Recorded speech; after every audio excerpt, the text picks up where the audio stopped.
आ गया है राशि का नया हाइब्रिड सरसों राशि 1604 लगाया क्या, जो दे अधिक शाखाएं एवं लंबी मोटी फलियां। सगड़ा किसान भाइयों गणों गणों राम राम सा किसान साथियों, राशि 1604 सरसों की अधिक पैदावार देने वाली हाइब्रिड वैरायटी।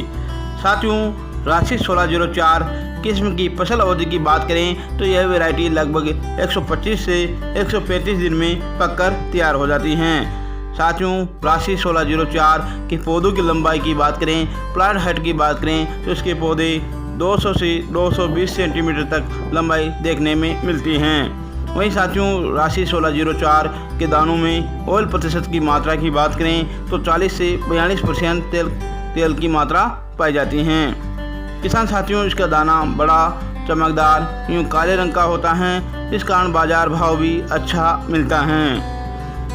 किसान भाइयों, सरसों की बुआई का समय वैसे तो 15 सितंबर से 15 अक्टूबर तक रहता है, परंतु साथियों सरसों की बुआई के लिए जब हम वातावरण या क्लाइमेट का तापमान लगभग 27 से 28 डिग्री सेंटीग्रेड हो तभी बुआई करें। साथियों, राशि 1604 किस्म पाले के प्रति काफ़ी सहनशील वैरायटी हैं, अर्थात साथियों इसमें पाले का प्रकोप बहुत ही कम देखने में मिलता है। राशि 1604 में कीटों और रोगों के प्रति अवरोधी गुण होता है, इस कारण राशि 1604 किस्म में रोगों और कीटों का प्रकोप कम ही देखने में मिलता है। किसान साथियों, राशि 1604 वैरायटी में फुटान भूमि के पास से ही शुरू हो जाती हैं और इसमें शाखाएं फैली हुई दिखाई देती हैं। राशि 1604 किस्म में फलियां मोटी व चौड़ी होती हैं। इसकी एक फली में अगर हम दानों की बात करें तो लगभग 17 से 20 दाने देखने में मिलते हैं। किसान साथियों, अब बात करें राशि 1604 की औसत पैदावार की तो साथियों यह वैरायटी लगभग 25 से 28 क्विंटल प्रति हेक्टेयर पैदावार देने की क्षमता रखती हैं। अब किसान साथियों, सरसों की बुआई के लिए सामान्य या कुछ महत्वपूर्ण टिप्स की बात करें तो सबसे पहले बात करते हैं बीज सिलेक्शन का, वैरायटी सिलेक्शन का। साथियों, अगर आपको सरसों की अधिक पैदावार लेनी है तो आपको हाइब्रिड अधिक पैदावार देने वाली किस्मों का सिलेक्शन करें, जैसे राशि 1604 या पायनर 45S46 या प्रो एग्रो 5210। इसके अलावा साथियों, बुआई का समय।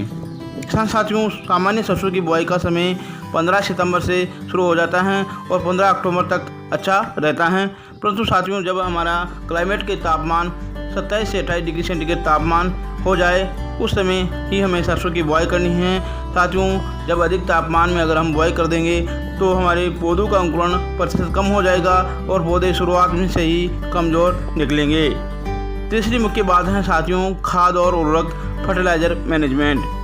सरसों की फसल से अगर आपको अधिक पैदावार लेनी है तो संतुलित मात्रा में और सही समय पर खाद और उर्वरकों को हमारे फसल में देनी होती हैं। तो साथियों, इसके लिए बुआई से पूर्व 5 से 6 क्विंटल प्रति एकड़ आपको वर्मी कंपोस्ट डालना है। इसी के समय आपको 25 किलोग्राम यूरिया, 25 किलोग्राम DAP, अगर आप DAP का इस्तेमाल नहीं करना चाहते तो 125 किलोग्राम सिंगल सुपर फास्फेट का प्रति एकड़ उपयोग करें। इसी के साथ आपको 20 किलोग्राम पोटास और 10 किलोग्राम दानेदार सल्फर प्रति एकड़ बुआई के समय मिट्टी में मिलाकर कर देवे।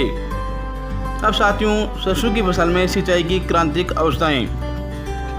साथियों, सरसों की फसल में 2 या 3 सिंचाइयों की आवश्यकता पड़ती हैं। इसके लिए हमें पहली सिंचाई जब हमारी फसल 20 से 25 दिन की हो जाए और फुटान अवस्था शुरू हो जाए तब फूल आने से पहले पहली सिंचाई कर देवे। साथियों, इसी समय 20 से 25 किलोग्राम यूरिया और NPK 19-19-19 50 ग्राम प्रति टंकी की दर से स्प्रे करें। साथियों, इसी समय पहली सिंचाई के बाद जब हमारी फसल लगभग 25 से 30 दिन की हो जाए तो हमें पौधों की थिनिंग करें, अर्थात साथियों आवश्यकता से अधिक पौधों को हटा देवे, पौधों के बीच गैप फिलिंग कर देवे, बराबर दूरी बना देवे। सरसों की फसल में दूसरी सिंचाई। साथियों, जब हमारी सरसों की फसल 60 से 65 दिन की हो जाए या फूल झड़ने लग जाएं, फलियां बनने लगे तब उसी समय हमें दूसरी सिंचाई करनी है। अगर साथियों इस समय हो सके तो NPK 05234 का स्प्रे करें, इससे हमारे दानों की आकार बढ़ जाएगा, चमकदार बन जाएंगे और हमारी पैदावार क्षमता बढ़ जाएगी।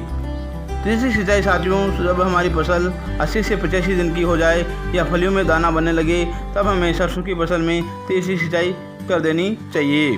तो साथियों, अगर आपने अब तक हमारे अपने कृषि खेती यूट्यूब चैनल को सब्सक्राइब नहीं किया हो तो सब्सक्राइब कर जो, लाइक कर जो और शेयर जरूर कर जो। जय हिंद, जय भारत, जय किसान।